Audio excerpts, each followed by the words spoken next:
Well, Pizzagate, it became a major story weeks ago when an armed man decided to investigate a D.C. area pizza place for himself. This man right here, he carried a rifle into a pizza parlor and then fired it at the floor. Media is telling you the entire story is a hoax or fake news. But what does that even mean? I spent the last month investigating. So what exactly is Pizzagate? And are there any actual facts to support the story? I've got to warn you, what we're going to talk about tonight will be disturbing to some people. But this is a reality check you won't see anywhere else. Pizzagate actually comes from the WikiLeaks release of hacked emails from Clinton campaign chairman John Podesta. In all, WikiLeaks dumped around 50,000 email messages, and it was from those emails that the claims that John Podesta may be part of a child sex trafficking ring come from. Now, to be clear, not one single email in the Podesta emails discusses child sex trafficking or pedophilia. That is a fact. But there are dozens of what seem to be strangely worded emails dealing with pizza and handkerchiefs. Self-described online investigators say that those words in the emails about pizza and the talk of handkerchiefs is code language used by pedophiles. So how did a DC pizza parlor get pulled into the story? Well, again, read any mainstream report and they indicate that Comet Ping Pong Pizza was somehow linked to this fake story and has no relation to anyone involved. But the truth is, that's not true either.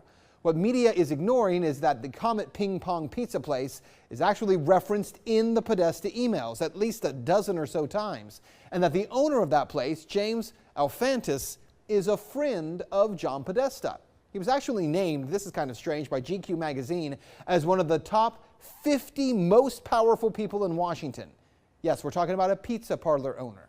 Now let's talk facts here. There is no solid evidence that Comet Ping Pong Pizza is being used to run a child sex trafficking ring.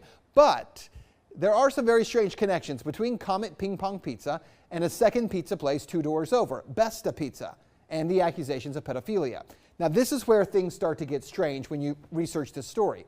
Now to begin, I need to show you a 2007 unclassified FBI document. That document, according to the FBI, contains commonly used symbols by pedophiles to express their preference in children. I want you to see these images here. These are the images. Notice this one on the end, the triangle. That image signifies something called boy love. The pizza place next door to Comet Ping Pong Pizza, Besta Pizza, well, this was their logo until only a few weeks ago. Clearly, you can see that the Besta logo actually contains the same image, I'm going to show you again, as that boy lover image. Interestingly, after Pizzagate investigators pointed this out, Besta Pizza changed their logo, and there it is now. They removed the triangle. Also, Comet Ping Pong, owned by Alfantis, is the place where a number of performance artists perform regularly. 2 of the groups that perform there, who you can see advertised, by the way, on this Comet Ping Pong poster, include a group called Heavy Breathing and another group called Sex Stains. Well, if you check out the YouTube videos by these bands, Heavy Breathing has songs that do joke about pedophilia, and the band Sex Stains has a video that includes, and you see it right there, that same boy lover symbol. It's nearly identical to the one that the FBI does say is a pedophile code symbol for boy love. As I said, there are some strange things there. As for the owner of the pizza place, James Alfantis, well, he was one time in a relationship with David Brock, who ran Media Matters for America. Well, since Pizzagate began to blow up online, he has made his Instagram profile, Jimmy Comet, private. But an archive search of Instagram reveals a number of strange photographs and words with strange and disturbing images associated with them. Look, to the point where we can't show you those pictures. We're not even going to describe them to you because some viewers would find it too disturbing to share on TV.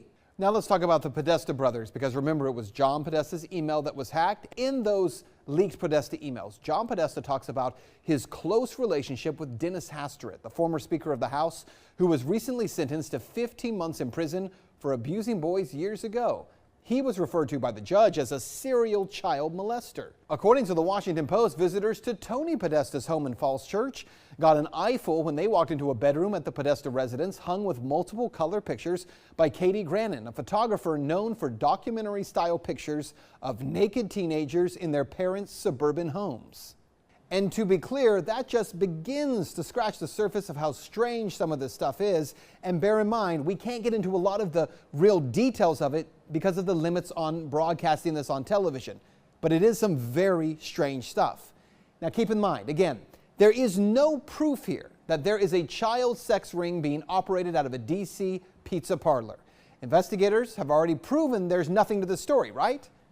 Well, actually, no. And that's what you need to know. For all that is here, there has not been one single public investigation of any of this. Not from local police, not from the FBI, no one. And that has to be the big question. Not for Podesta or for pizza parlor owners, but for law enforcement. Based on what may be or may not be here, the big question is, why hasn't any investigation taken place? That's Reality Check. Let's talk about it on Twitter.